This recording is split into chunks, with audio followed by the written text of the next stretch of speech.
Well, it's been over 2.5 years, but we've finally got a breakthrough. The BBC's Andrew Benson has finally revealed the truth about Abu Dhabi. And I'm going to go through some of the things that he's revealed. This is probably only about half of them, okay, but it's a start. This is absolutely incredible. So I'm going to take you through them right now. So, in revealing that it was a complete sport-wide systematic contrivance, we go back. It does go back further than this. There is more to it than this, but I'm going to try and keep this as brief as possible. We go back to the clip of Nicholas Latifi's driver camera as Nicholas Latifi is beginning his lap 52. Remember, he's been lapped. I've got to just have it out of screenshot so the video doesn't get blocked.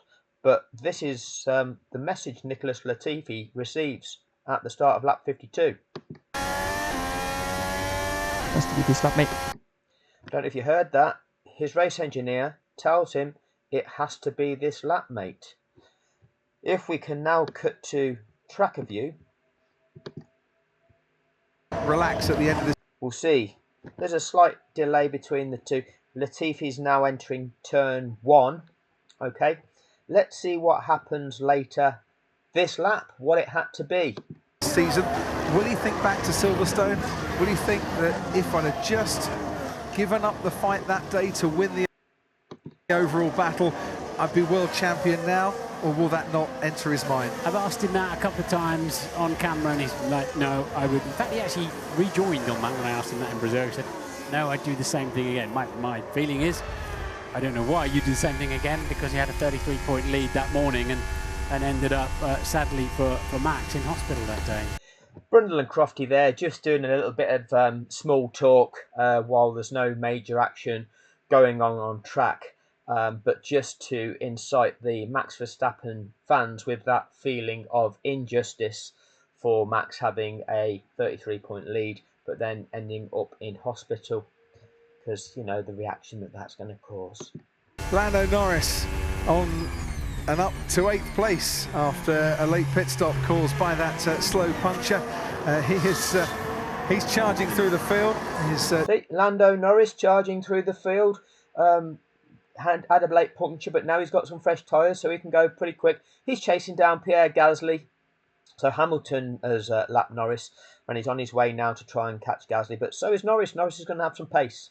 Teammate Daniel Ricciardo moves out of the way of Max Verstappen, then quickly gets back onto the racing line because he wants to try and keep Charles Leclerc at bay, but both Ricciardo and Leclerc out of the points at the moment. Mercedes on course to be Constructors' champions for a 8th record-breaking 8th consecutive time, and in a season where the regulations changed ever so slightly, but at their detriment at the start of this season, it's once again a great recovery because they felt they've been hampered coming into this season by those slight regulation changes. Wow, that feels like a Oh no! Nicholas Latifi has now crashed. long time ago, doesn't it? But yes, Mercedes had an awful pre-season test, didn't they? We thought they would be in terrible trouble come the first race. Oh no! Nicholas Latifi has crashed, and I think that is at turn 14. Where we saw safety car. Absolutely right, Crofty. It's at turn 14.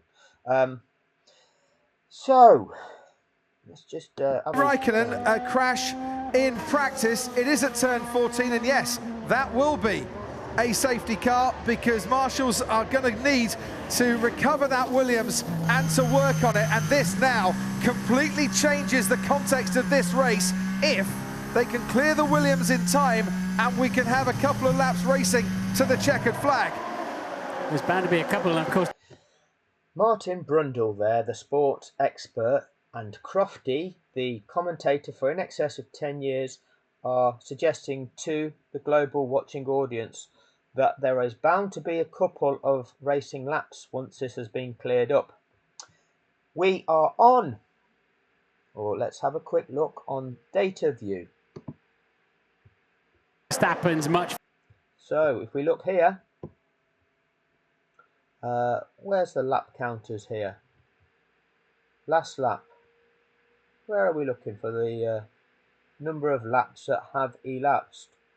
Hamilton is completing his lap 53. I was expecting it to be showing this on data view. Let's just see if we hit play. Fresher tyres will fire up and give him the confidence on any kind of restart. That Max is still on the old hard compound tyres there, Martin. You know, you can see that he's there still on the hard compound tyres. So don't start the tyre narrative just yet, Martin. Yeah, we are finished. Hamilton is completing his lap 53, meaning there are 5 laps remaining. I've done the data, and Andrew's aware of it, so this is what he's been able to reveal. The data reveals that when this type of incident occurs, on average, 5.5 laps of a Grand Prix are removed from racing. It takes 5.5 laps before racing can resume in such circumstances. There were only 5.4 laps remaining when Nicholas Latifi crashed, and in order to get even just 1 lap of racing, the incident would have been would have had to have been cleared up in 4.4 laps when the average is 5.5. To get a couple of laps, it would have had to have been cleared up in 3.4 laps, which again the average is 5.5. And bearing in mind, within these time periods, that includes the mandatory procedure of the pack bunching up, the track being declared safe after the clear up after the operation, the release of the lapped cars, and the safety car performing 1 further lap beyond that lap that those lapped cars are released on, in order to give those released cars the opportunity to make it around and catch the back of the pack. So that we'll see as we go through this where Norris is relative to Gasly at the point in time Latifi crashes, and then where he is left relative to Gasly as a result of the safety incident, which is the purpose of the regulations. So, safety car, we'll go back to tracker view. Restart, it depends how... So we can see here, Norris is now held behind Hamilton. Gasly, who Norris would have, in the same way that Hamilton would have caught Gasly to lap him, Norris would have tried to catch Gasly for a top 10 finish, a top 10 position at that stage, and extra points. But Gasly's going to end up disappearing. All right. We'll see that Alonso has just passed the scene of the crash as well. We'll forward this a little bit. There will be, I'm pretty sure, on lap 52, obviously because of the slow pace with 5 to go, that they'll probably have a lap or 2, as long as they get if they get a vehicle on there and get that out of the way. Second affirmation that they'll probably have a lap or 2. Again, the data would suggest that this is a safety car finish, and yet the sports expert commentators are directing your attention to believe that there is going to be a lap or 2 of racing left. But this is a highly technical, complex sport, data-driven. And coming into the pits, Max Verstappen. Hamilton stays out. Verstappen coming into the pits, and I would imagine there's a set of soft tyres waiting for him to go onto that Red Bull car. Yes, it is. High car box. Negative. Right, so if there is a restart, Verstappen now has fresh soft tyres. The introduction of the tyre narrative, the message you heard between Hamilton and Mercedes, that would have taken place somewhere around by the start-finish straight. F1 TV have selected that to play to you, the watching world, so that this makes you feel a certain way. This leads you to believe a story a certain way by the information that they're feeding you about this. Lewis has heavily used hard compound tyres. They will let any lap runners through on the... But any doesn't mean all, Martin, does it? They will let any lap runners through, but that doesn't mean all. That's the wording of the regulation, Martin, that you've never really... I don't recall you using it that way before, but you did in Abu Dhabi. Safety car restart, and he will presumably end up, well, they had nothing to lose. Once again, Red Bull had nothing to lose here. They have nothing to lose. Hamilton is a long Red Bull had nothing to lose. way clear as Perez also pits, as we can see, and there's quite a few coming into the pits. Hamilton's a long way clear on the track, but I rather get the feeling by the time he comes around to the main straight, he's not going to be able to pit and stay ahead of Max Verstappen. That chance wasn't there, or has gone by for Mercedes. Verstappen tucked up behind Sebastian Vettel in the Aston Martin there. But he won't be on the restart. But he won't be on the restart. You know, we are still pushing towards the notion of a restart when the data would suggest otherwise. And we've still got to look at what is actually taking place on the track. How quickly is this being cleared up? We never get to see, because they don't show us the real-time footage of that. They show us replay after replay after replay to disorientate us. Wow. So look, we're on lap 54 of 58 here. They've got to clear that debris away, and the fire extinguishers have obviously gone off because the brakes, I'm sure, were getting very, very hot. But they've also got to let the lapped cars unlap themselves. Absolutely right, Crofty. So you do know. Just at the back of my mind, I wonder if we're going to get any racing laps in this race. Wait. What's the average time taken and how long was left, and therefore what's the probability of getting any racing laps in? But you've already suggested to us there's bound to be a couple, and you've affirmed that, and you've then affirmed that when we get racing.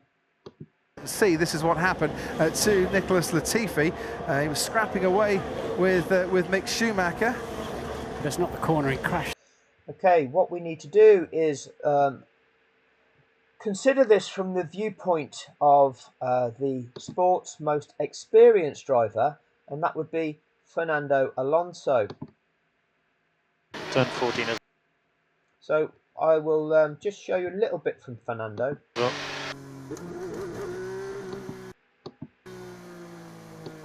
What's happening here? What's going on here? There's Nicholas Latifi's car. All of that white powdery smoky dust is the fire extinguisher that's gone off.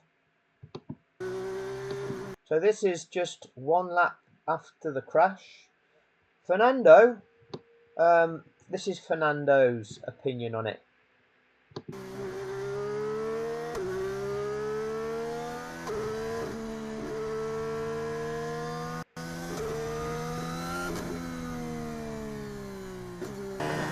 Yeah, we should unlap and get the job done until they retire the car.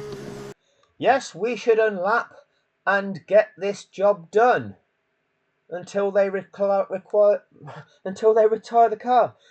Fernando, you are the sport's most experienced driver. You know that you don't begin unlapping until the track is declared safe. You've just passed the incident where there is a car that's on the track that has just had a fire extinguisher extinguish a fire in that car. And your suggestion is, oh, we should unlap to get this job done. What is this job, Fernando? Because if not, it's going to be too late. Because if not, it's going to be too late. What's this, Fernando? What's going to be too late? The setting up of the grandstand finish, Fernando? Is that what it would be too late if we don't unlap now? The experienced Fernando Alonso knows what needs to happen, but how he's saying it should be done isn't how it's allowed to happen. That's strange, isn't it? That's not congruent with normal behaviour. Anyway, thank you for your valuable insight there, Fernando. Back to track of view.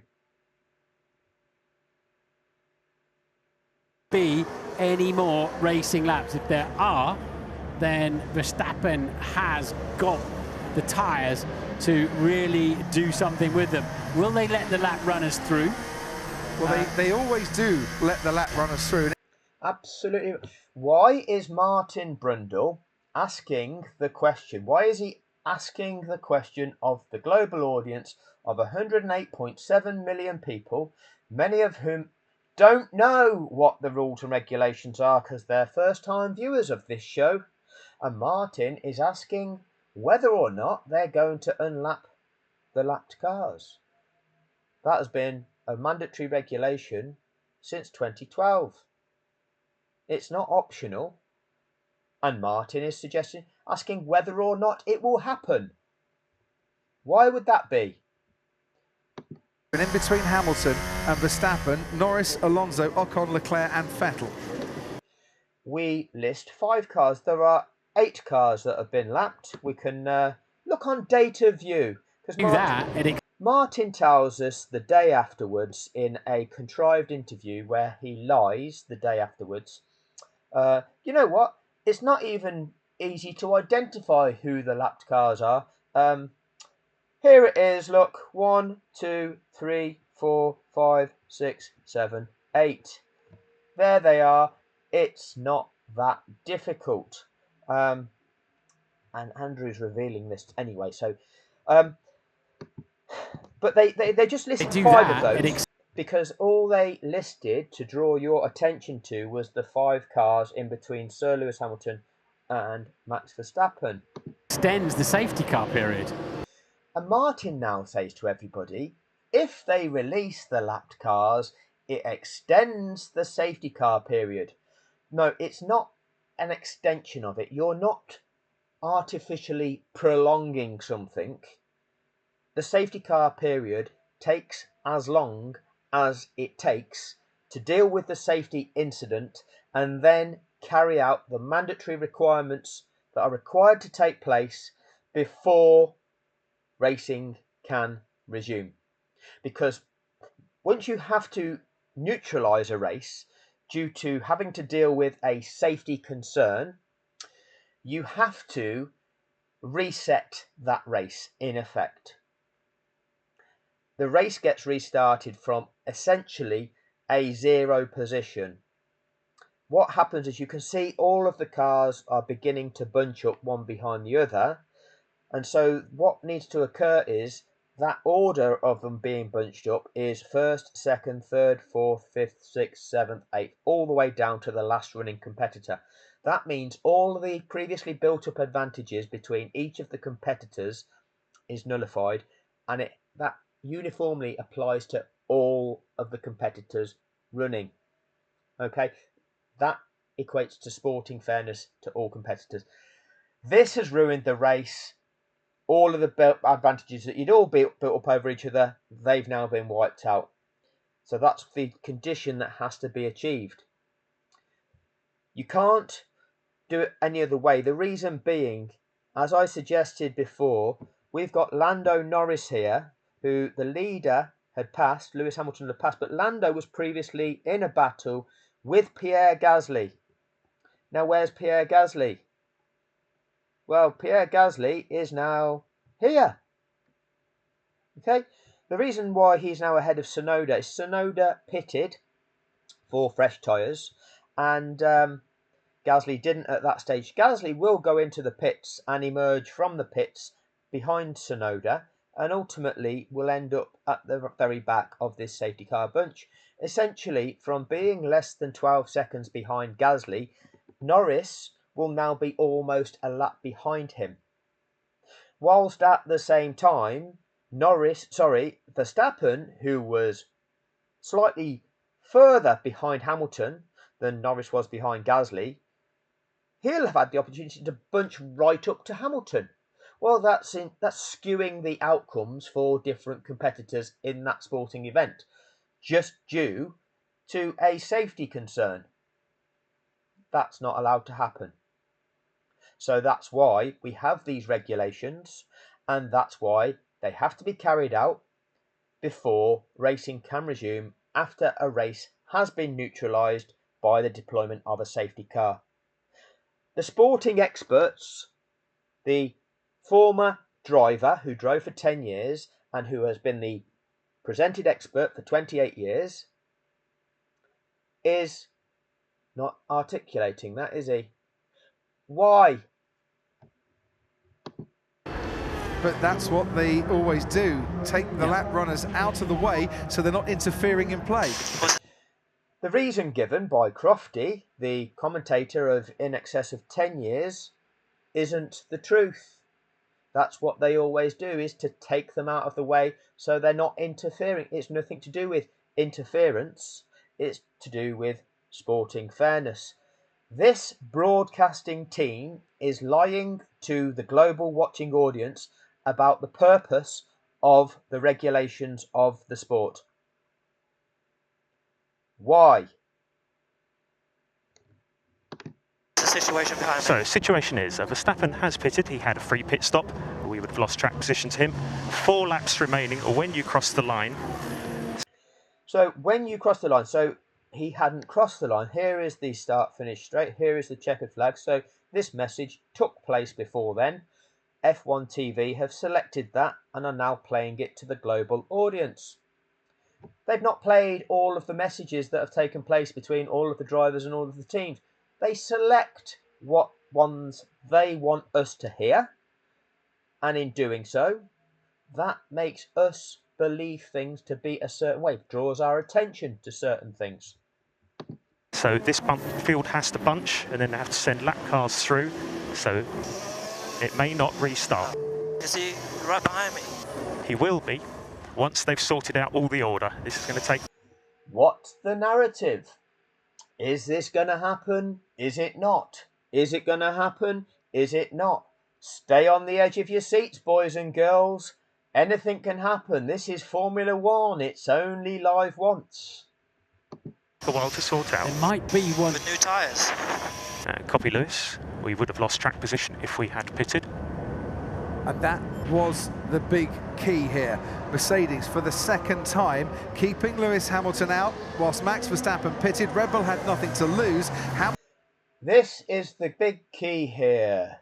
The tyre situation. The tyre narrative. Red Bull had nothing to lose. Hamilton potentially losing track position, and in this case, if we don't go racing again because you can't overtake under the safety car, he would have lost the World Championship. In this case, if we don't go racing again because you can't overtake it under the safety car, absolutely right. If he had pitted, which he didn't do, and had lost track position, which he didn't do, he'd have lost the World Championship. That's rather a strange way of putting it. You can quite simply tell the watching world, forget all those scenarios that you've just painted the picture of that didn't happen. The simple statement, Crofty, is if we don't go racing again because there's not enough laps left to get this clear-up operation done and carry out the required procedures before racing can resume, Lewis Hamilton will become a record-breaking 8-time world champion. Can you, as the sports expert, and Martin Brundle as the sports expert, tell that to the world? Is there a vehicle pulling the Williams out of the way or not yet? Can't see it at the moment. Ted, down to you. Yeah, have a load of other people pitting. Yuki Tsunoda, Pierre Gasly, Daniel Ricciardo. We've had Lance Stroll as well into the pits. I'll give you those orders as they shake out. But yeah, it was just bad luck. I mean, you saw the Mercedes mechanics just hanging around outside the pits looking at whether they had the order to come in. But Hamilton was so close to the pit entrance that it does seem that the engineer's right there. Whatever they would have done, they would have lost track position. The safety car's not going full gas down the straight. Copy Lewis, understood. His tyres are cooling. He needs more pace, more heat into those tyres. This is all. The tyre issue that they are again drawing your attention to is not the issue. Lewis is concerned that the safety car is dragging its heels, going purposefully slow, slower than it would normally go, in order to try to give the clear-up operation more time to artificially then create that time window to ensure that a last racing lap takes place. That is the concern that Lewis is projecting on the radio. The commentators spin that around and say, oh, yes, this is so bad for Lewis. The lack of speed is causing his tyre temperature to be low and therefore be low on grip. This is terrible for him. Well, it's not that bad because there isn't any sign of race resumption yet. And we've not carried out this mandatory procedure of releasing the lapped cars yet. And so once you do that, you know you're gearing up to a restart. And in that time, you can do your heating the tyres up procedure. But that isn't even on the horizon at the moment. But these commentators are drawing our attention to the tyre situation, the tyre narrative. Awful for Lewis then with those hard compound, heavily used tyres. So there's the shunt then that caused the safety. It has to be a safety car there. And it has to be a safety car there. But we don't get to see the live pictures of that. Let's have a look at Max Verstappen's view of the situation.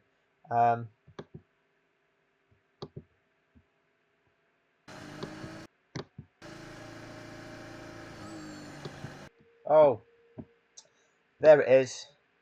The car is being craned off the track.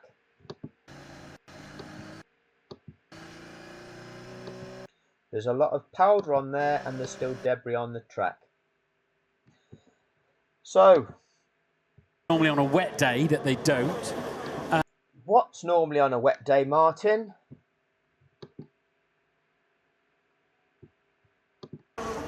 But will they let the lap runners through? I don't think. Once again, Martin Brundle, the expert of the sport, who's been commentating on the sport for 28 years, been an ever-present commentator since 2012 when the regulation to unlap lapped cars was reintroduced into the sport, has been involved in the sport for those 198 Grand Prix that have taken place under those regulations since the beginning of the 2012 season.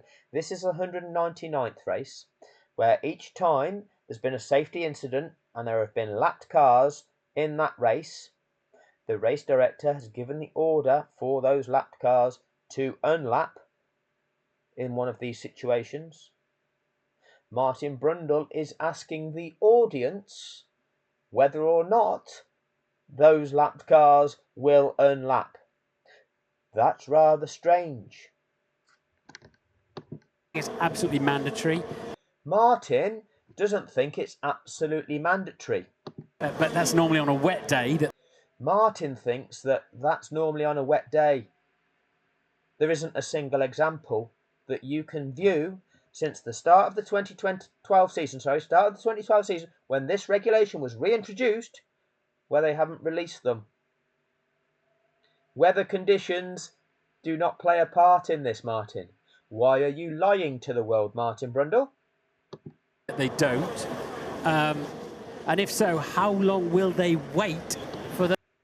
What do you mean, Martin? How long will they wait? Well, the regulation is once the situation is safe, once the track is declared safe by the clerk of the course, and then the order needs to be given to those lap cars to do so. They can't just do so of their own accord. They can't just decide, oh, we now think that the track is clear, so we'll unlap ourselves. No, you have to be given the order from race control. Okay, you are now being given the order from race control to unlap. So once that takes place, those lapped cars unlap, and once that last of those lapped cars has passed the leader and passed the safety car, that safety car will return to the pits at the end of the following lap.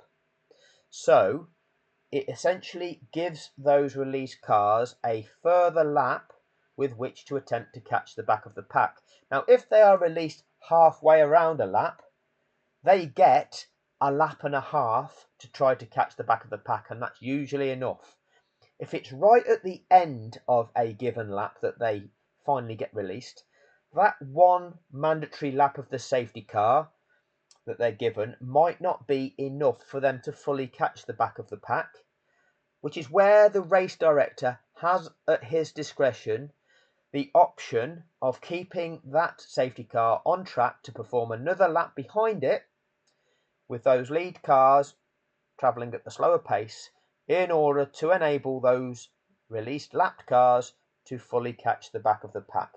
That is where we have this regulation 15.3, the race director's overriding authority over the use of that safety car to ensure that he's content that the situation is safe and that it's safe to go racing. So if he doesn't feel it's safe to go racing, the conditions don't allow, even though these procedures may have been carried out, if he still has safety concerns, he can continue to prolong the use of that safety car, because that's its purpose, to ensure safety. And the other purpose, and they're both hand in hand, is to ensure sporting fairness is achieved to all of the competitors in that event. So if those released cars still haven't caught the back of the pack and are still significantly disadvantaged from the pre-incident condition, then the race director can prolong the use of that safety car. And that is the purpose of regulation 15.3 in those 2021 sporting regulations. But Brundle and Crofty will explain that later on, I'm sure. Perhaps. No, they don't. Those lap cars to get out of the way. If they wait for them to catch It's not for them to get out of the way, Martin. the pack up, which they don't have to do, No. then I've just explained the notion of whether or not they have to and what the regulations are as a minimum and what the race director has at his discretion in terms of what he perceives that situation to be, whether sporting fairness has been restored correctly. I don't think we'll get a racing lap. If they let Absolutely right. them through, we could get one racing lap. If they let them through, we could get one racing lap. 3 laps to go. You don't really explain anything, though, do you? If they let them through, we could get one racing lap. You are aware that this whole event is being broadcast to the world and has attracted new viewers who do not understand the sport. And you're not doing a very good job of explaining the rules of the sport, what needs to happen, and why it needs to happen. Why is that? Nicholas Latifi is seemingly okay after that contact with the barriers, around about 90 miles an hour. But he would have taken a whack, and it's good to see that he's okay. Sergio Perez coming into the pits again. So Max, I think they're retiring the car. Is that Max? Let's disorientate everybody. Oh, what's happening? It's all a bit disorientating. It's exciting. We're on the edge of our seats. We don't know whether it's going to restart or not. Is that Max in the pits? Oh, anything can happen. This is Formula One. The formula for excitement.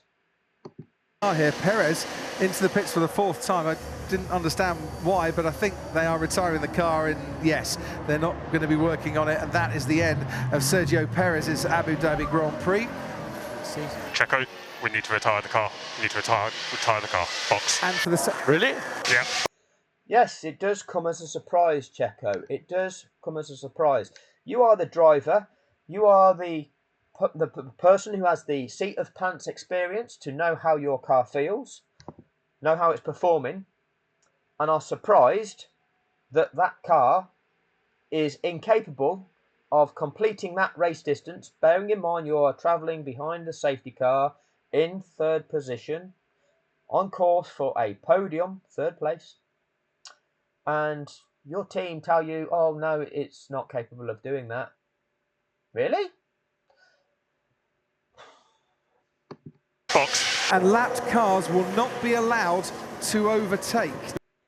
And lapped cars will not be allowed to overtake. Why?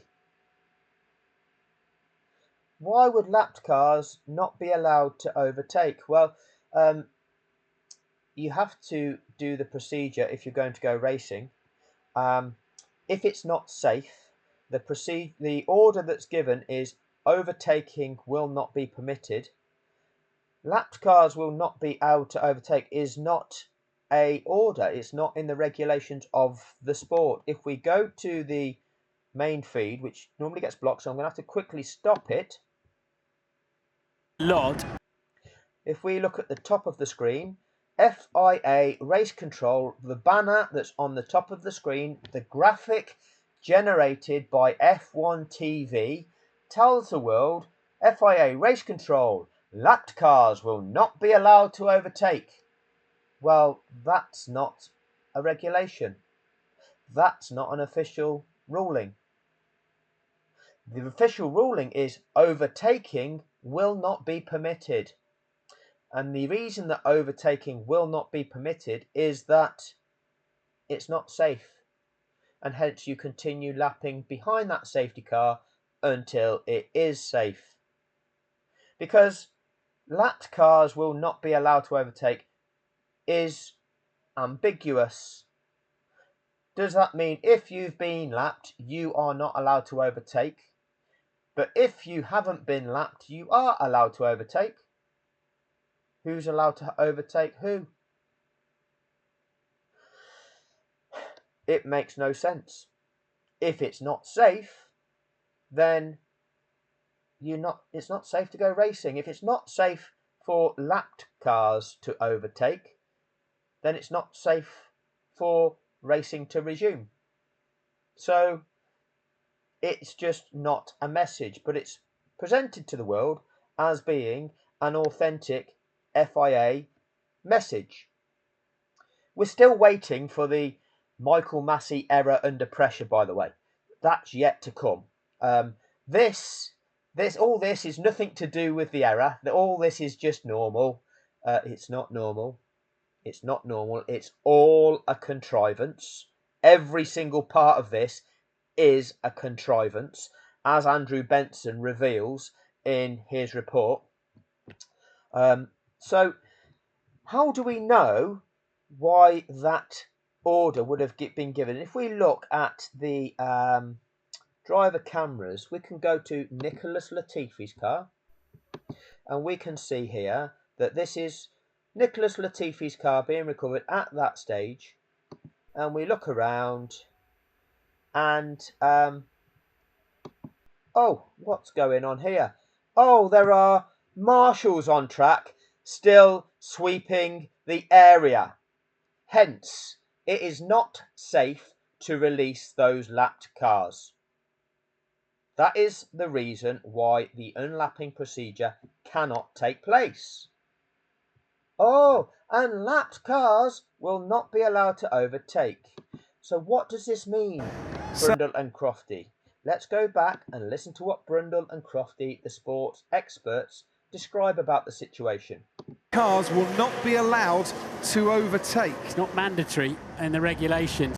Yes, it is. Which leaves Verstappen with a lot of work to do there. It doesn't leave Verstappen with anything to do. It means that we're still in a situation where the safety concern has not been dealt with. We're still in a situation where the track has not been declared safe because there's still debris on the track that needs clearing up. And until that track is declared safe, we cannot begin the unlapping procedure.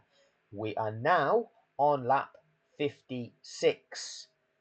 Those lapped cars need to be released on this lap, lap 56, so that lap 57 can be that mandatory safety car lap given to those released cars with which to catch the back of the pack. And if that can be accomplished, then lap 58 can be a racing lap. But the single requirement is it has to be this lap that those lapped cars are released on and have all passed that safety car prior to that safety car commencing lap 57. Let us see if that is possible. What the sports commentators are saying to you now is a lie. So Mercedes will be Constructors' champions at the end of this race as it stands at the moment, assuming that Hamilton and Bottas finish this race. Disorientation and lies. Mercedes went into that race with a 28-point lead. A 28-point lead can only be overturned if you have two cars that finish that Grand Prix. One car finishing that Grand Prix can only achieve a maximum of 26 points. Mercedes had a lead of 28 points. So at this stage, even if Hamilton and Bottas crash out or suffer engine failures and Max Verstappen wins with the fastest lap, Mercedes will still have won the Constructors' Championship by 2 points. And the sports commentators are saying we're on course to be champions if they still finish the race. You couldn't make it up, could you? Stay on the edge of your seats to see what happens, everybody. Stay on the edge of your seats. Why did Red Bull retire that car? What deals did they do with Toto Wolff? You win the prize money for the Constructors' Championship? We'll make sure of that. You give us that one racing lap, because we need some help from the racing gods. The Drivers' Championship, though, is very much up for grabs. The lapped cars won't be allowed to overtake, which means that the circuit isn't safe to begin the procedure to unlap them yet, so we need to continue lapping behind that safety car until it is. There are plenty of cars in between Hamilton and Verstappen for Verstappen to fight his way through.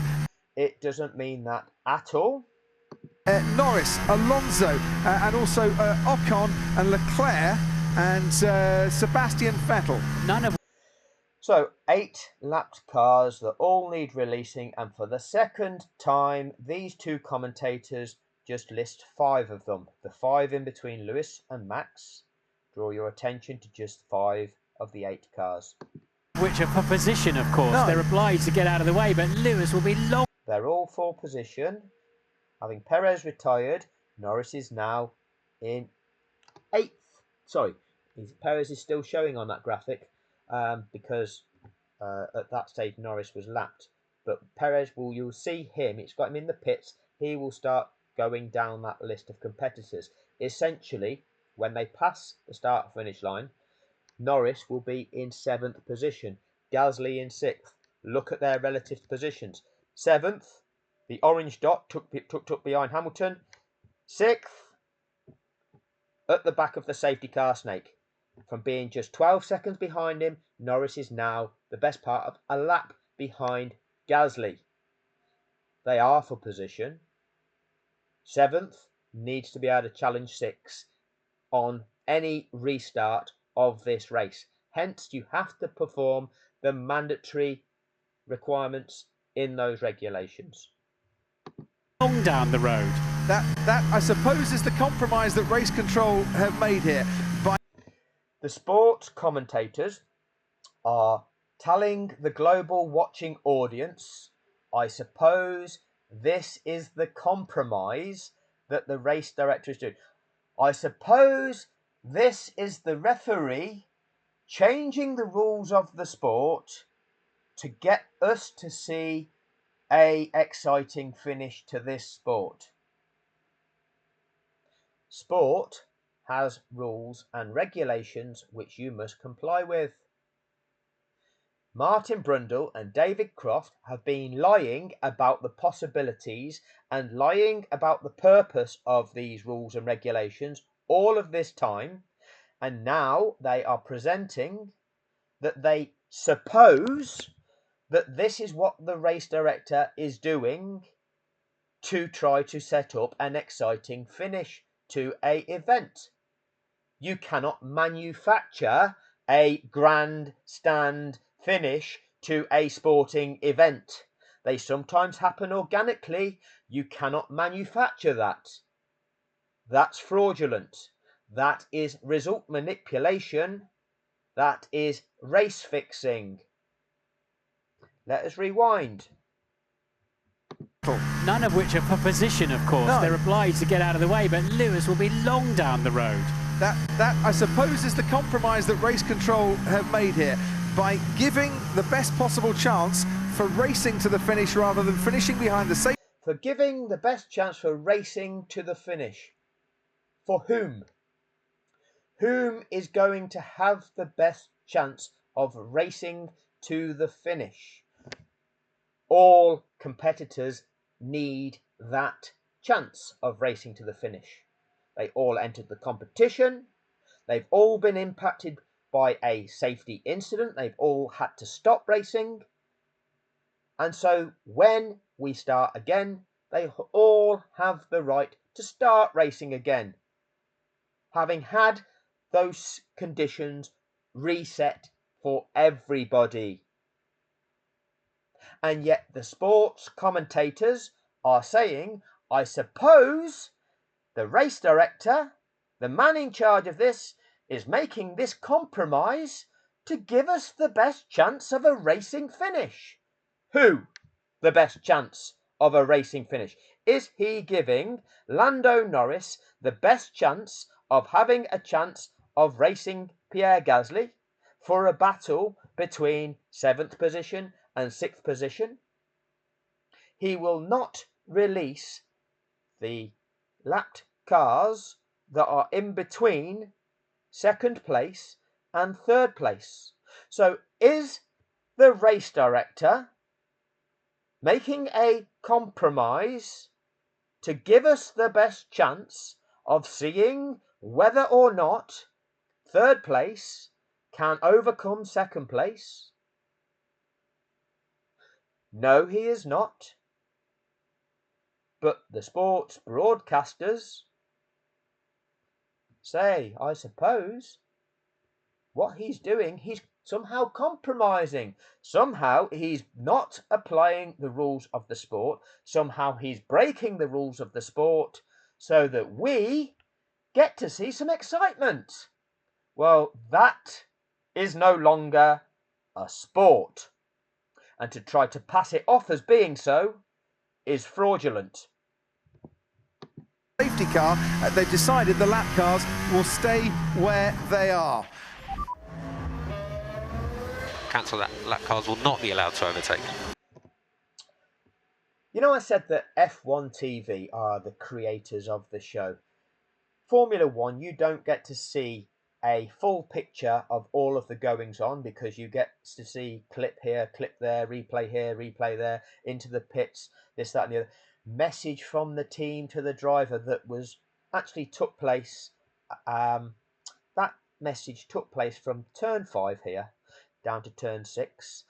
There were quite long pauses in between both the pit wall speaking, Max's race engineer, and Max speaking. They took them gaps out and they're now playing you that message here. Yeah, of course. Typical decision. It's classic. I'm not surprised. It's a typical decision, that they're leaving the lapped cars in situ. It's not a typical decision that they're leaving the lapped cars in situ because it's never happened before. They've always given the order for those lapped cars to be released. But F1 TV are playing that to the global audience. They've chosen that message knowing that it's not accurate, and they are playing it to the world so that the world feels that Max Verstappen and Red Bull are somehow being hard done by. Well, I'll try and look at this objectively. We should get 1 lap of racing here. Crofty suggests that objectively we should get 1 lap of racing here. Remember what I said earlier this lap? We are on lap 56. all 8 of those lapped cars need to be released this lap so that lap 57 can take place behind that safety car to give those released cars the opportunity to catch the back of the pack, and the safety car can peel in at the end of lap 57 so that lap 58 can be a racing lap.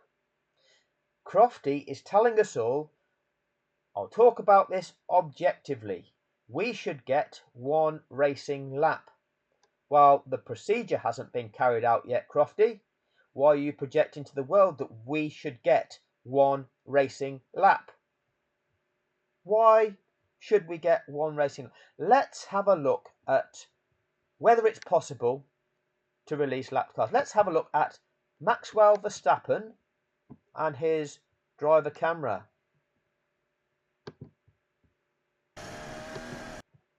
What turn are we coming round there? Oh.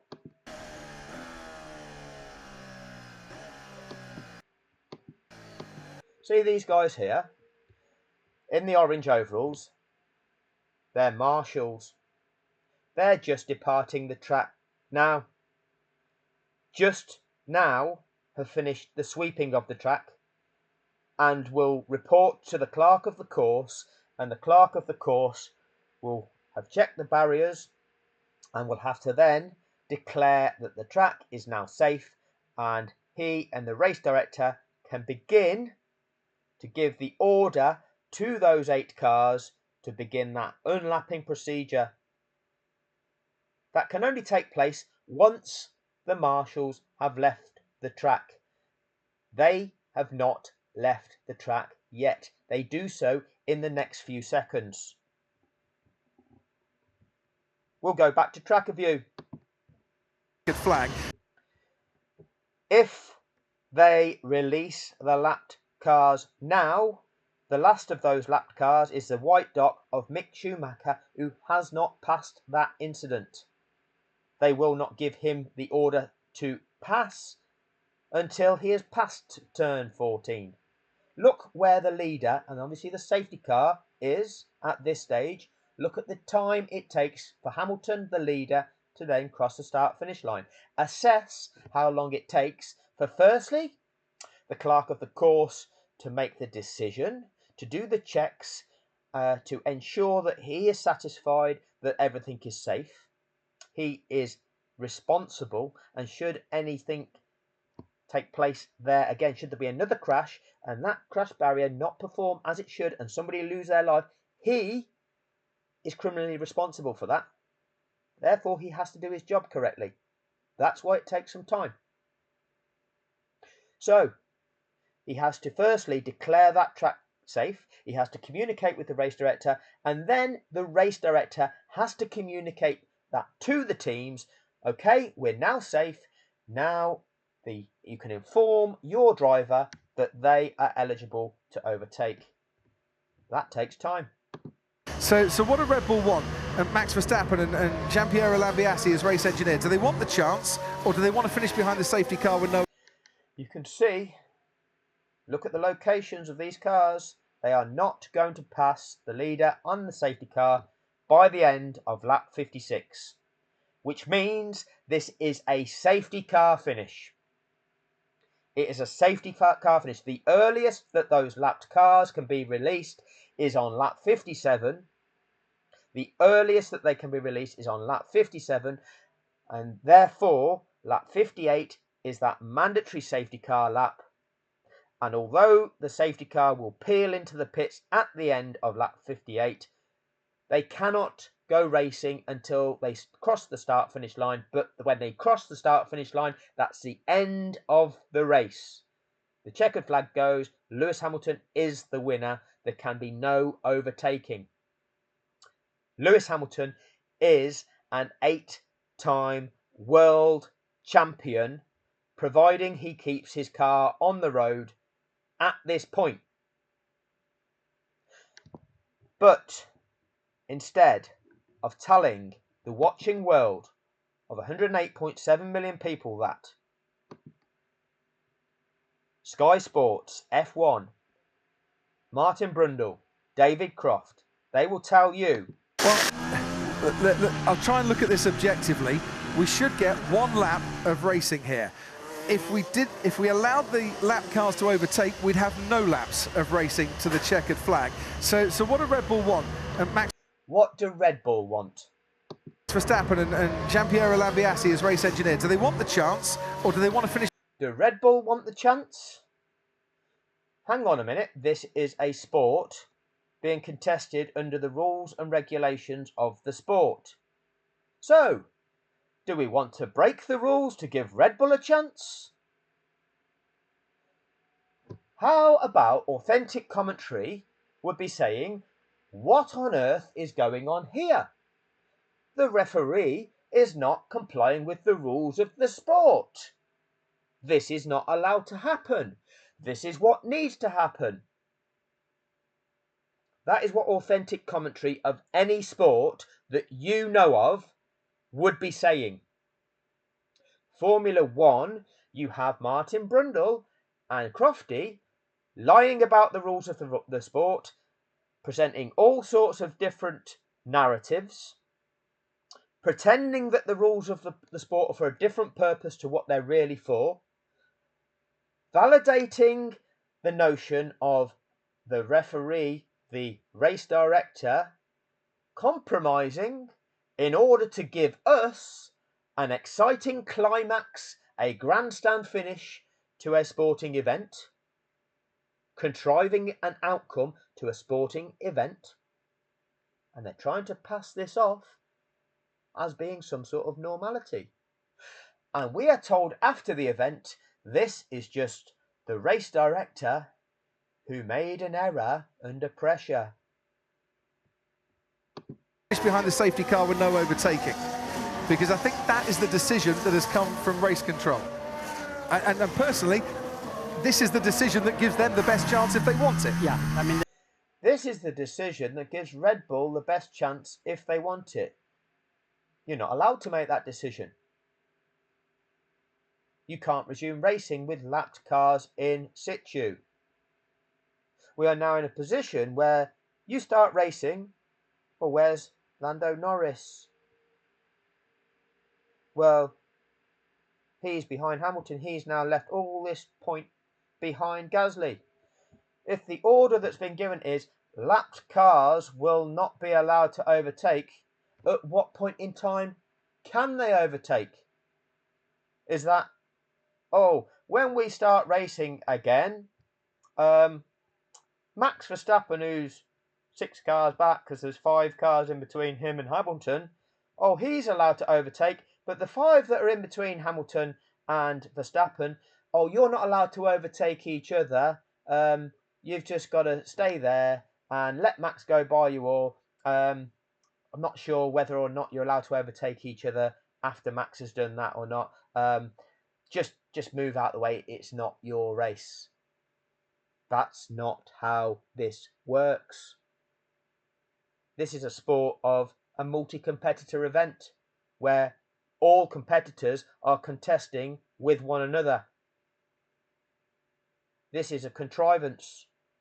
This is setting up something where only there's a race-off between 2 competitors, knowing full well you're breaking the rules to set that up, and knowing full well that one car is nobbled by being on 44-lap old hard tyres, and the other one has just put on a set of the fastest compound tyre.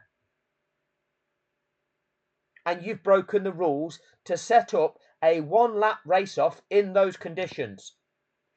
That is fixing a sport. That is fraud.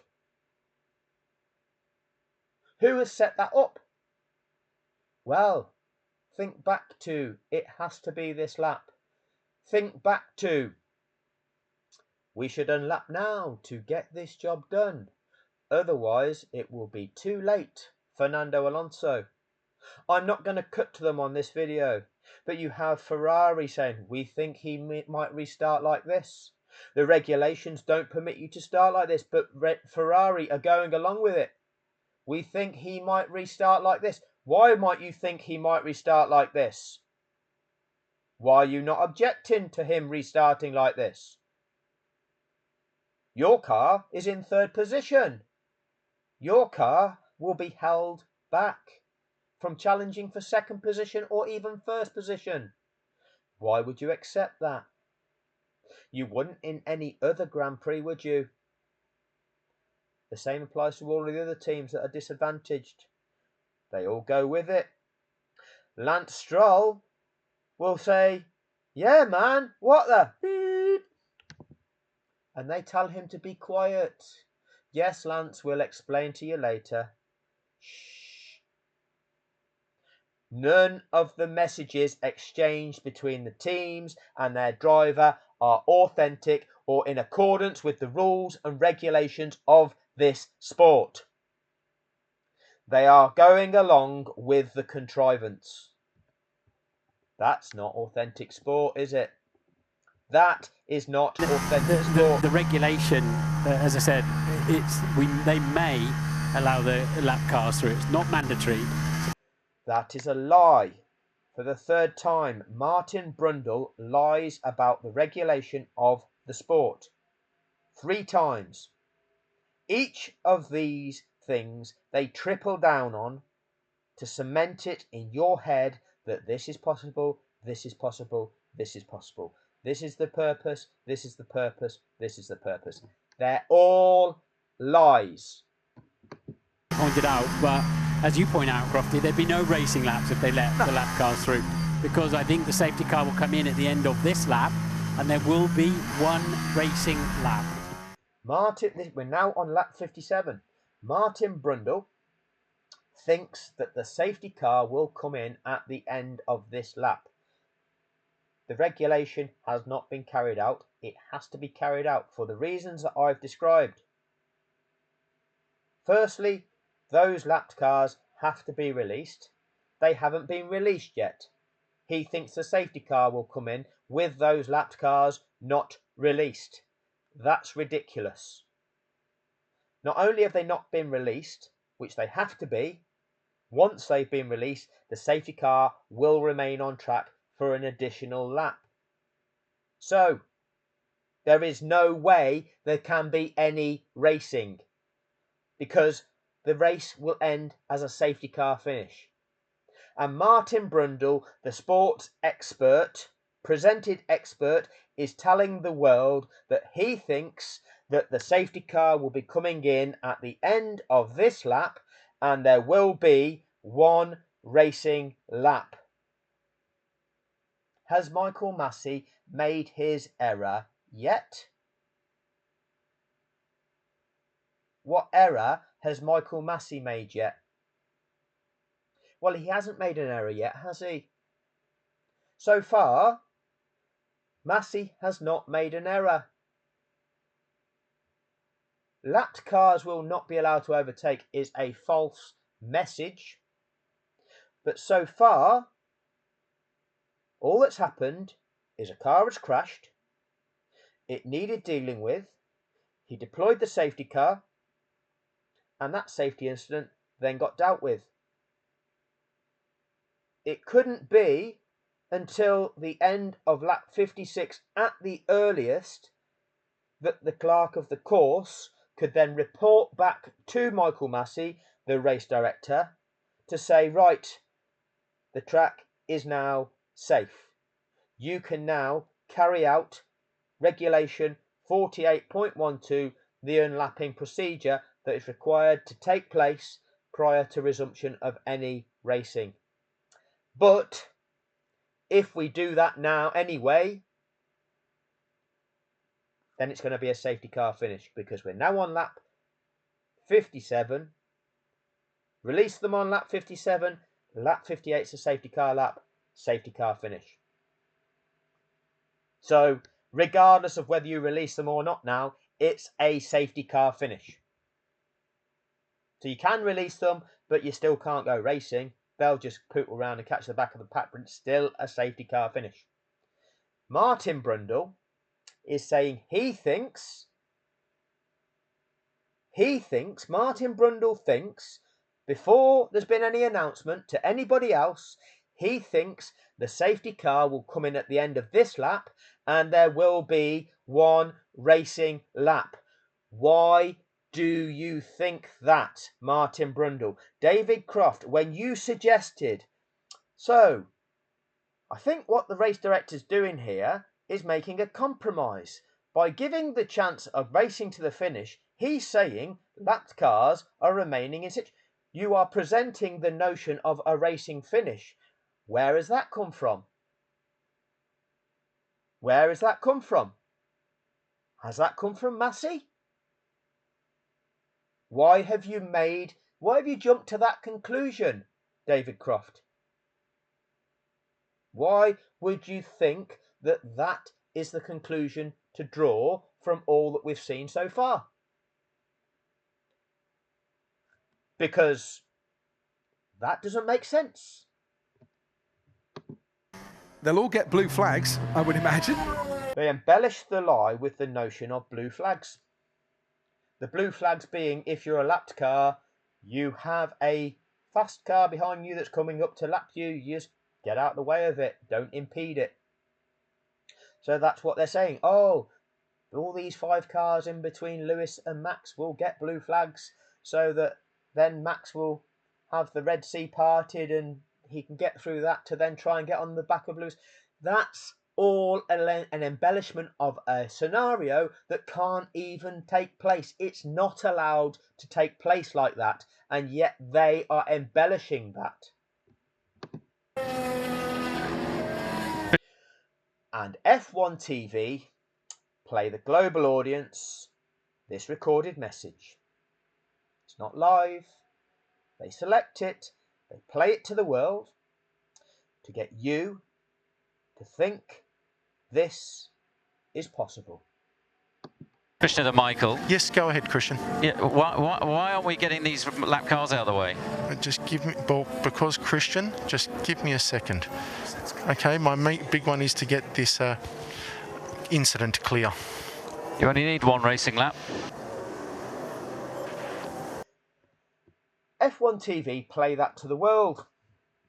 F1 TV are the broadcasters. Now, if you are the broadcaster of the sport, you know that sport. You are the camera crew, you are the editor of that camera crew team, you are an expert of the sport. You've seen that much of it, you know what's possible and you know what isn't. You know that we are on lap 57 now. You know that firstly the regulations are we have to release the lapped cars, and then that safety car will remain on track for a further lap, because that's what we see every time. And therefore you know that this is going to be a safety car finish. You've just heard a message between Christian Horner and Race Control, where Christian Horner is asking for a racing lap. You know that that's not allowed to happen. Yet you choose that message to play that message to the world. Why would you choose a message which isn't in compliance with the regulations of the sport to play it to the world? Why would you do that? Well, I assume Christian's talking about then, getting the lap cars out of the way, not clearing the incidents away. Yeah, I mean, all of the cars in front of Max will get blue flags and are due. Embellishing the lie. The 5 cars in between Lewis and Max will get blue flags and they'll have to get out of the way. Remember these 5 of 8 lapped cars? We're talking about 5 cars. It's all about Lewis and Max, isn't it? Everybody's in this event. The Formula One calendar is like a league season. You go to the event, you collect your points. You accumulate as many as you can over the course of the season. The driver that's accumulated the most points is the world champion. At the first event of the season, you do not separate out just 2 competitors and set them off to see who's going to win in a 2-car race-off. At the 7th race of the season, you don't just select 2 competitors and set them off ahead of everybody else and see who's going to win out of them. At the 19th race of the season, you don't just select 2 competitors and set them off to see who's going to race off for the win. It's a multi-competitor event. They all are. The last event of the season isn't a any different to anything else. It's not a cup final. It's not a shootout. It's not a penalty shootout. It's just a league game, which can result in win, lose, or draw. What are they doing? They are contriving an outcome.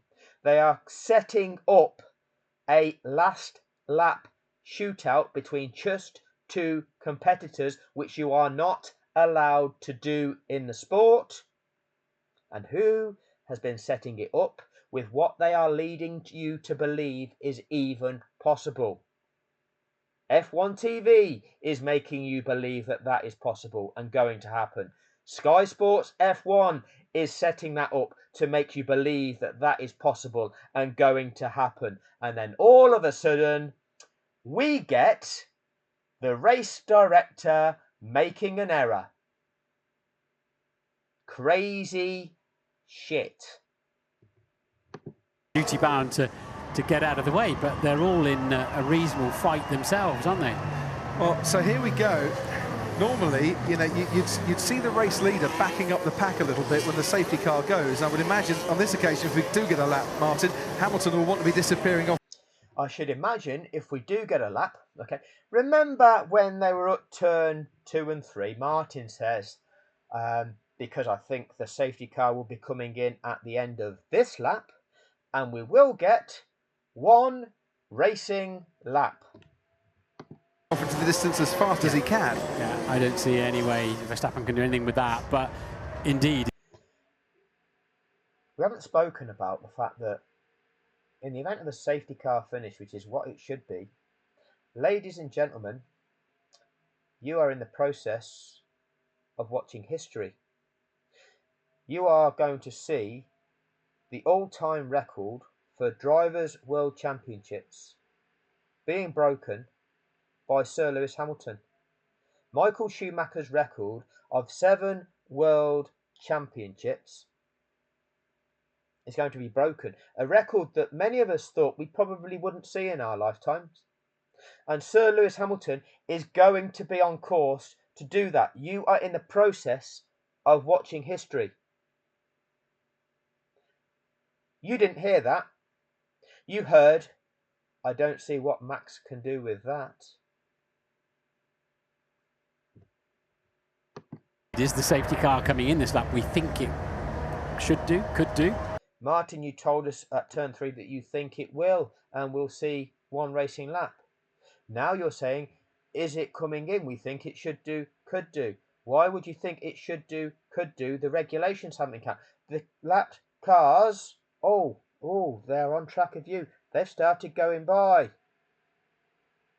We think it should do, could. Stay on the edge of your seats, everybody. This is Formula One. Anything can happen. It's only live once. No, it's a sport. There are rules and regulations, and the sport has to be carried out in accordance with those. Otherwise, it's not a sport. And you, all of you, are contriving this. Each and every team is being complicit with this. Despite the fact that some of your teams, your chances in this event are affected, you stayed silent about it. The teams, the drivers, F1 TV, Sky Sports F1, the FIA, all of them are involved in this setup. Is there any more debris to clear up? Is there any more debris to clear up? You think the safety car will be coming in, and you've just asked the question, is there any more debris to clear up? Why are you purposefully disorientating fans and viewers? The purpose of the safety car is to deal with a safety incident. If there is any debris on the track, why would you bring the safety car back in? Because that safety incident isn't dealt with. We saw the point where those marshals were leaping over the barriers, having cleared that track. You're now asking, is there any more debris on the track? Almost a lap later. That's strange, Martin. Why are you disorientating everybody? But we're halfway round already. Race control are now saying lapped cars to overtake the safety car. So Norris and Alonso and Ocon and Leclerc and Vettel to overtake it. And it's ending. Wow. Wow, it's ending. Wow. Even though back at turns 2 and 3, you said you think that it will be coming in at the end of this lap. And it's ending. And it's ending. Wow. And we get F1 TV select a pre-recorded message to play to the world. What is that pre-recorded message? Mike. Toto Wolff. Toto Wolff pretending to be dismayed by the situation, even though he's guaranteed now the £100 million plus prize money for winning the Constructors' Championship that he then goes partying about later on that night. Crowd surfing. So, there's confusion, but the safety car... Why is there confusion? Why is there confusion? You were predicting that this would happen. You were predicting that the rules were going to be broken to enable this to happen. But now we're all confused. Oh, what's happening now? What's the race director doing? Is coming in at the end of this lap. So those back markers allowed to over... Those back markers, 7th position, who should be challenging for 6th.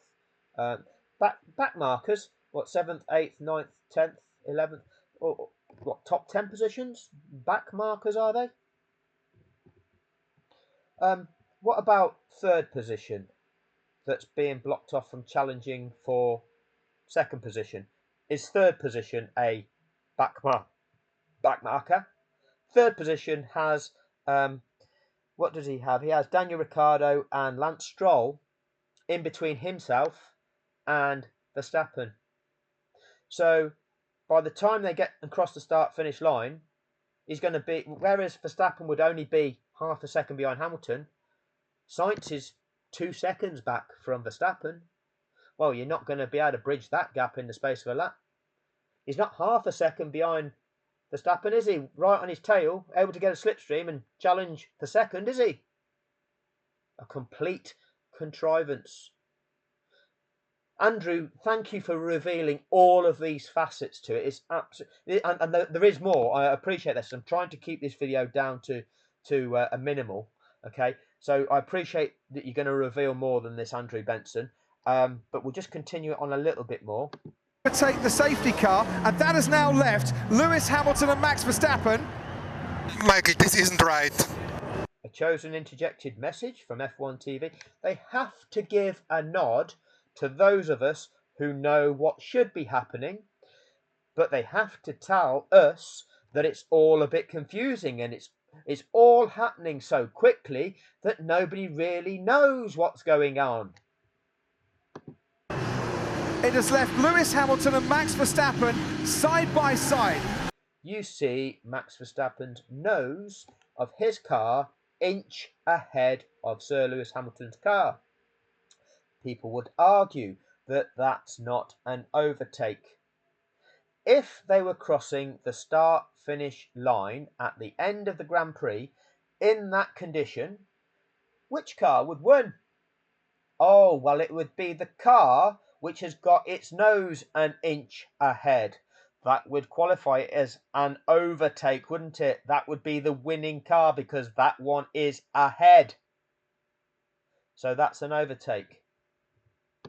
Hamilton will be ahead. Verstappen is absolutely desperate to get on with this on that soft compound tyre. We're going to have one lap of racing to decide the championship in 2021. Hamilton has the advantage. Hamilton has the advantage. Verstappen has the faster, fresher tyres, and we have got 3 points. A grandstand finish and an incredible climax. So, we saw that happen. We saw what took place, which Andrew is finally revealing. What Andrew also has revealed is what took place in the stewards' appeal on the night, because Mercedes did protest to the stewards, which were Gary Connolly, Derek Warwick, the Great White Hope, Felix Holter. These stewards had all been stewards at events where there'd been safety car events, unlapping, all of these procedures carried out, all of these infringements, offences. They'd dealt with them before. I've evidenced all that in my work, and that's available for Andrew for him to write about in future articles. Protest dismissed. What protest would be dismissed? Red Bull as an interested party. Let's go to the other one first, the one that first got dismissed. Let's just have a look at this one. So firstly, Mercedes protested Article 48.8. You've all heard about the 48.12 protest. 48.8 was where Mercedes were contesting that Max Verstappen had overtaken Lewis Hamilton in preparation for that illegal last lap, which he did. And rather than the FIA look at the film, look at the footage and say, okay, let's have a look at Lewis Hamilton's car, let's have a look at Max Verstappen's car. Does Max Verstappen's car go ahead of Lewis Hamilton's car? Can we make a judgment on that basis? Oh, yes, we can see from the footage that that car has gone ahead. That's an infringement. There's a 5-second penalty to Max Verstappen. That is the job of the FIA. Instead of doing that, the FIA asked Red Bull what Red Bull think, and Red Bull came into that appeal and said, Mercedes said that Max overtook him, which, there you go. Red Bull argue it was not overtaken, in inverted commas, and that both cars were on and off the throttle, and that there were a million precedents under safety cars where cars had pulled alongside and then moved back, that the car was in front. Now, a million precedent, that's the sort of thing where somebody would say it like that in the comments section. There is not a million precedents, Red Bull. Can you give me one? The answer to that is no. No, there isn't one that hasn't been punished. So, no, there isn't a million precedents. But the FIA stewards concluded the protest is admissible, but they've considered the various statements made by the parties. Rather than look at the evidence, they've considered what Red Bull said in the comments section and determined that although the car 33 did at one stage, for a very short period of time, move slightly in front of car 44. So they acknowledged that it happened. At the time, both cars were accelerating and braking. It moved back behind 44 and was not in front. That's not the regulation. The regulation is you're just not allowed at any stage to overtake. Oh, yeah, but it went back. It's not a regulation. Yeah, I did steal his bike, but I put it back a week later. It's fine. Oh, yeah. Now the crime's theft, mate. Accordingly, the protest is dismissed and the protest deposit is not refunded. Crazy. Right, so that was that one. And then we talk about the FIA not carrying out their regulation of releasing all 8 lapped cars and then keeping that safety car on track for the further lap. Rather than the FIA stewards look at the situation and say, well, firstly, Mercedes are saying all 8 cars weren't released. Were all 8 cars released? No, they weren't. You're absolutely right, Mercedes. That safety car has to remain on track for another lap. Did it remain on track for another lap? No, it didn't. You're absolutely right, Mercedes. The FIA didn't do that. Instead, they asked Red Bull what Red Bull thought in the comments section. The hearing was adjourned to allow Red Bull to consider its response further. The race director was present. So Michael Massey, rather than the stewards assess what actually happened and compare what actually happened to the rules and say, well, yes, these are the rules, this is what happened, that's not compliant, this is the ruling. We'll ask Red Bull what they think, we'll ask Michael Massey what he thinks. Well, it doesn't matter what you think. What happened, happened, and it's not allowed to happen. So, Mercedes claimed, well, it's a statement of fact, it's not a claim, it's a statement of fact. There were 2 breaches of the sporting regulations which state that any cars that have been lapped by the leader will be required to pass the cars on the lead lap and the safety car, and once the last lapped car, which means the 8th of 8, that's what the last one means, the last lapped car, right, the 8th one of all 8 lap cars has passed the leader, the safety car will return to the pits at the end of the following lap. Okay, Mercedes argued, no, it's not an argument, it's a statement of fact, that this has been, had this have been complied with, card 44 would have won the race because it's a safety car finish. Therefore, the stewards to amend the classification under Article 11.9.3h of the FIA International Sporting Code. The regulation that allows for these amendments should there be situations that arise where there are protests. This is how you deal with this sort of situation. Red Bull have an argument to defend the situation. There is no defence. Red Bull argue that any does not mean all. Oh, we're getting into a legal argument now. Legally. Any does, you know what I said about legal and law? Law is the difference between right and wrong. Legal is a corrupt representation of truth to try to win an argument. That's what Red Bull did. Legally, any does not mean all. In the context of this, it does. It says, once the last lapped car. It says, any cars that have been lapped by the leader will be required. Now, if any car that has been lapped by the leader is required, if you're required, if you've been lapped, that means if you've been lapped, you are required to pass the leader. Oh, but that doesn't mean all of them. Shut up, Red Bull. Shut up. Article 48.13 of the sporting regulations state that the message safety car in this lap is the signal that it will enter the pit lane at the end of that lap.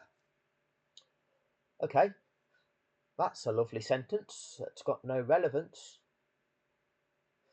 And therefore, Article 48.13 overrides Article 48. No, it's not something that overrides. It's a sequence of events. You didn't carry out one of the steps in that sequence, and therefore that means the rules have been broken. It doesn't mean, oh, we can break the rules by not carrying out that, but as soon as we throw the next one, oh, that overrides all that's gone before it. We can ignore the fact that one of them was ignored, and we'll just carry on. That's overridden everything, and we'll carry on. It's all fine now. That's not the way it works. As soon as you don't carry out one of those steps in that procedure, you've failed. You've broken the rules. We need to reinstate back to the previous lap. But Red Bull argue that the overriding nature of 48.13, which is utter tosh. The Article 15.3 gives the race director overriding authority over the use of the safety car. The race director, overriding authority. He has overriding authority on the grounds of sporting fairness. He can prolong it on the grounds of safety or to ensure sporting fairness. Doesn't give him the overriding authority to freestyle it and ignore the mandatory regulations. That has been confirmed by the International Court of Appeal. And that even if all cars that had been lapped, 8 in total, of which 5 were allowed to overtake the safety car, it would have not changed the outcome of the race. Well, those 5 cars, 5 of 8, were released on lap 57. Had all 8 been released on lap 57, that safety car still has to stay on track for an additional lap, meaning it's a safety car finish. And yet Red Bull present 0.5 as if it's got any relevance whatsoever. The race director so all 5 of Red Bull's points are utter tosh. They shouldn't even be in there. Mercedes are appealing to the governing body of the sport that the governing body's race director has not applied the regulations of the sport, and therefore something needs to be done about it. And the governing body ask Red Bull what they think. Red Bull come up with this utter lie of an argument, and the FIA say, oh, we agree with you, Red Bull. Even though Red Bull had competed in 198 Grand Prix prior to this under this set of regulations and never once thought that this was a valid interpretation of them. But in Abu Dhabi 2021, they did. How long does it take to go through those regulations to construct that argument? Is that done in the heat of the moment? Is that done where Jonathan Wheatley, with Max Verstappen in this, oh, it's a safety car, late safety car with 5 laps to go. Does Jonathan Wheatley get out the sporting regulations? You know, Martin Brundle will tell you they're like a legal document and they're this thick. Does Jonathan Wheatley go through them and go through all his legal interpretations of them and then decide to get onto the radio to Michael Massey and go, Jonathan, Michael, this is Jonathan. You know, you don't have to let them lapped cars go right around the track, and then we have a motor race on our hands. The reason I know that we don't have a motor race on our hands is because we can do, you can use your 15.3 overriding authority, and then we can say that we can override everything with 48.13, and yeah, just set it up for Max. How long does it take you to construct all that? Really clever guys to be doing this on the fly, aren't they? Really clever guys. And it's really clever of F1 TV and Sky Sports F1 to be sowing the seeds ahead of it all happening to convince everybody of some sort of authenticity to it. Crazy. You know, all mutually exclusive events. No contrivance whatsoever. Nothing to see here. The race director's evidence. The race director stated that the purpose of 48.12 was to remove those lapped cars who would interfere in the racing between the leaders, and that in his view Article 48.13 was the one that applied in this case. That's not true, Michael Massey. You know it's not true because there's 4 events which I have evidenced that you kept that safety car on track for 2 laps after you had released the lapped cars, and you did so to enable those released cars to fully catch the back of the pack to restore sporting fairness to them.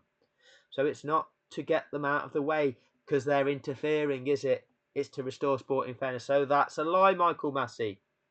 The race director also stated it had been long agreed by all teams that where possible it was highly desirable for the race to end in green conditions, i.e. not under a safety car. Michael, it would be highly desirable for the European Championships to end, the final to end with a penalty shootout to create a grandstand finish and an incredible climax, wouldn't it? It's long been agreed by the teams that if possible, that would be a desirable outcome. So me, as the referee, thought I'd make that happen. That is a corrupt official fixing or contriving an outcome of a sporting event. I thought I'd break the rules of the sport to create the outcome that the teams had long agreed that they would think is beneficial to the marketability of this sport. That is fraud. That is fraud. The stewards consider that the protest is admissible. Having considered the various statements by the parties, the stewards determine the following. Article 15.3 allows the race director to control the use of the safety car, which in our determination includes its deployment and withdrawal. Really? Is that what you think? Well, the ICA confirmed that that is not true. It was never true. It didn't just become true at the start of 2024 when they determined it. It was always true. Although Article 48.12 may not have been applied fully in relation to the safety car returning to the pits at the end of the following lap, Article 48.13 overrides that. No. By not doing it, you fix the event. You can't, oh, we've not done it, that's fixed the event, but now it's been fixed. It's been overridden. Unbelievable. Accordingly, the protest is dismissed, and the protest deposit, we've got to pay £5,000 or something like that to protest. Oh, you don't get to that back, Mercedes. Unlucky. Doesn't matter. Drinks are on Toto anyway. His team's won 100 million, so drinks are on Toto. Let's all go crowd surfing, everybody. So, thankfully, Andrew Benson from the BBC. Here he is, look. Andrew has finally produced, and there's more to come. This is not it all. There's more. But Andrew has now revealed this to the world, to the British audience, you know, the millions that watched the British Grand Prix that were oblivious to this. They all now know. The audience of 108.7 million that had all been lied to and all been duped by this contrivance, they now all know. And actually, the 500 million worldwide viewers of the sport that F1 claims it has, they now all know too. So finally, we are going to get justice. Finally, the FIA is going to admit its wrongdoing, and finally, these people are going to get punished for their fraud because now everybody knows. Or actually, no, it's just the 2,000 of you that subscribe to this channel that now know that. You knew it was wrong. You knew it was fixed, but you didn't know all that, did you? Why? Why didn't you know all that? The reason you didn't know all that is because no journalist in this world has ever revealed that. No media has ever revealed that. That is the evidence of all that taking place. And there is a lot more that is evidenceable. And this man tells you nothing. This man, when we talk about the BBC, I thought it was never going to happen. Lewis Hamilton broke his record. His last victory was at the 2021 Saudi Arabian Grand Prix, as his fierce title fight with Red Bull's Max Verstappen came to a dramatic climax. A week later in Abu Dhabi, Hamilton lost the chance to win a record 8th championship after the then race director, Michael Massey, made up the rules as he went along in a late safety car period. Over the winter that followed, That's all that Andrew Benson can tell us about it. That's all that Andrew Benson can tell us about it.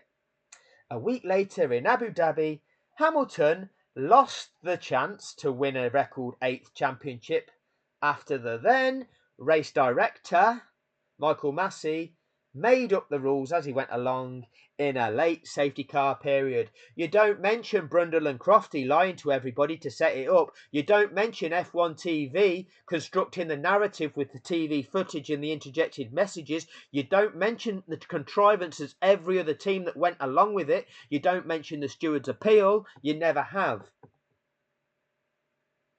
Why is that? The BBC's chief, the man who reports to the masses the goings on in the sport of Formula One. Why, with him and his credentials in his position, employed to be a journalist, is he incapable or unwilling to reveal the truth? Let me know what you think in the comments section. Anyway, that'll do for this one. Thank you very much for your time. I know it's been a bit of a long one, but hopefully some of you found it useful. That's what this channel's about. Okay, so occasionally I make some videos to mess with your mind, but this has been something I've been doing for about 18 months now because nobody else will. Start waking up. The media lies to you. They've hidden this contrivance. I've broken it down many times, and I can break it down in different ways many, many more. And I will continue to do so, and we will get justice.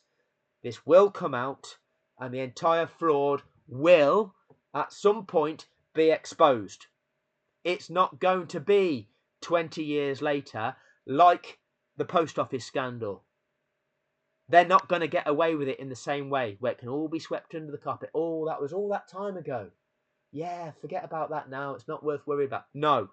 The perpetrators need to be held to account, and they need punishment now. They've committed criminal offences.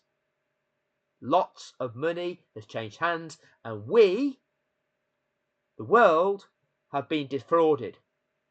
Let's not forget, a man, a sporting great, has been denied their valid accomplishment. They've been denied their place in history as the record-holding competitor in that sport. Anybody who is a sportsman, anybody who values any sort of sport should never tolerate that. Thank you for your time.